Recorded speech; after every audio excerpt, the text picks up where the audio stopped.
Welcome to 108 news Telugu. నేను మీ దేవిశ్రీ ప్రసాద్ దాసరి. రాజన్న బిడ్డకు రచ్చబండలో ఎదురుదెబ్బ.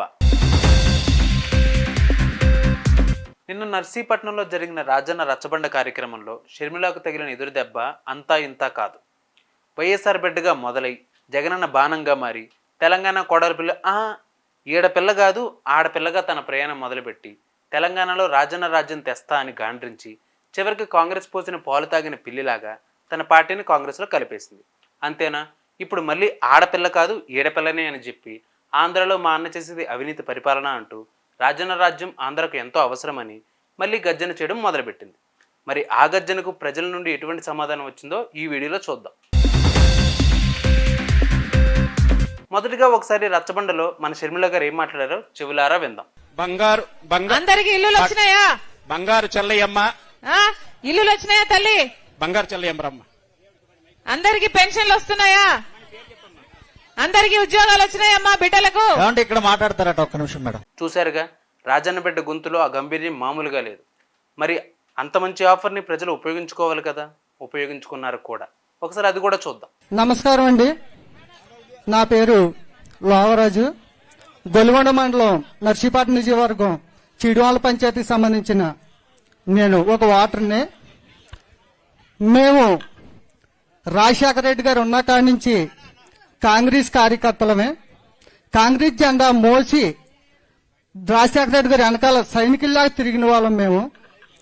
రాజశేఖర రెడ్డి గారు చనిపోయిన తర్వాత మీ కుటుంబానికి జరిగిన అన్యాయం కోసం మీ వెనకాల ఆ జెండా ఒగ్గేసి మీరు నమ్మిన సిద్ధాంతానికే వైఎస్ఆర్ జెండా, ఇక్కడ ఉన్న కాంగ్రెస్ కుటుంబం అంతా వైఎస్ఆర్ జెండా భుజాన్ని వేసుకొని మీ పాదయాత్ర చేసినప్పుడు మీ వెనకాల జెండా పట్టుకొని తిరిగాం. తర్వాత జగన్మోహన్ రెడ్డి గారు పాదయాత్ర చేసినప్పుడు ఆయన వెనకాల జెండా పెట్టి తిరిగాం. మీరు ఏం చెబితే అది వైఎస్ఆర్ కుటుంబం కోసం మా ప్రాణాలు అర్పించడానికైనా మీ వెనకాల తిరిగాం. తిరిగిన దానికి మీరు 2000 మీరు పాదయాత్ర చేసేటప్పుడు అన్నగారు జైల్లో ఉన్నప్పుడు కాంగ్రెస్ పార్టీ ఏం చేసిందో మీరు చెప్పుకొచ్చారు. మీ మాటలకి ఏ కార్యకర్త కూడా వెనక జరగకుండా రాజశేఖర రెడ్డి కుటుంబానికి ఇంత అన్యాయం జరిగితే సామాజిక కార్యకర్తలుగా మన పరిస్థితి ఏంటని ప్రతి కుటుంబం కాంగ్రెస్ కుటుంబం వైఎస్ఆర్ కుటుంబం అయింది. ఛార్జ్షీట్ లో చేర్చారని చూడండి. వద్దొద్దు, మైక్ ఆపొద్దండి, మాట్లాడినివ్వండి. మాట్లాడుతావు, మాట్లాడు, నీకు సమాధానం చెప్తాను. రాజశేఖర రెడ్డి గారి పేరు ఛార్జ్షీట్ లో చేర్చారని బాధపడే ప్రతి కార్యకర్త, రాజశేఖర రెడ్డికి విజయుడిగా ఉన్న ప్రతి కార్యకర్త మీ కుటుంబం వెనకాలే తిరిగారు. మళ్ళీ ఈ రోజు మీరు ఆ పాలన బాగోలేదు, మళ్ళీ కాంగ్రెసే రావాలా అంటున్నారు. దానికి మీ సొల్యూషన్ చెప్తే అందరూ ఆలకిస్తారని కోరుతున్నాను. వెరీ గుడ్, చాలా బాగా మాట్లాడావమ్మా, వెరీ గుడ్. ఇంకెవరైనా మాట్లాడతారమ్మా? అదన్నమాట రాజన్న బిడ్డకు తగిలిన మొదటి ఎదురు దెబ్బ. అందుకే అంటారు మాట్లాడేటప్పుడు కాస్త ముందు వెనక చూసుకోవాలి అని. ఇంతటితో అయిపోలేదు, ఇంకొక ఆనుముత్యం కూడా ఉంది, అది కూడా చూద్దాం. చెప్పుకోవాలి కదా, చెప్పుకుంటేనే కదా అర్థం అవుతుంది. నేను చెప్తాను, నువ్వు ఆలకించు, అదనమాట. నీకు ఆడబిడ్డ ఉంది, నాకు ఆడబిడ్డ ఉంది, ప్రతి ఒక్కరికి ఆడబిడ్డ ఉంది.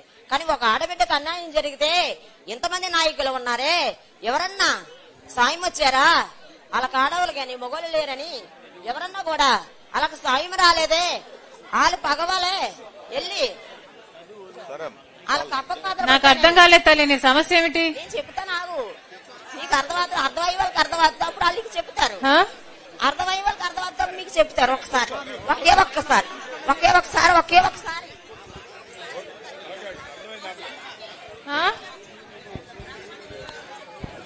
సమస్య ఏంటమ్మా? సమస్య చెప్పాలి కదా అమ్మా. నీ శోధించడానికి అందరికి టైం లేదు కదా. ఒకే ఒక్క మాట నన్ను అర్థం చేసుకోండి. వాళ్ళ పాప కోసం ప్రేమించింది ఎనలబాలం, వాళ్ళ అమ్మగారిది ఎనలబాలం. ఆ అమ్మాయిని నర్సీపట్నం గ్రామం లో ఇచ్చారు. ఆ అమ్మాయికి 2 ఆడపిల్లలు, అందులో చిన్న అమ్మాయిని ఎనలబాలం ఉన్నాడు కదా, తెలీదు. వాళ్ళ అబ్బాయిని ప్రేమించి 6 సంవత్సరాల కిందట ప్రేమిస్తే ఆ అబ్బాయికి జాబ్ లేదు, ఏమి లేదు, చెప్పండి ఏమి లేదు. అలాంటిది నాకు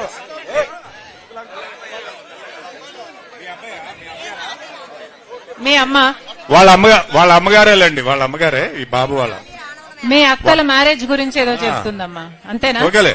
చూశారుగా, ఇది ఆంధ్రాలో షర్మిల పరిస్థితి.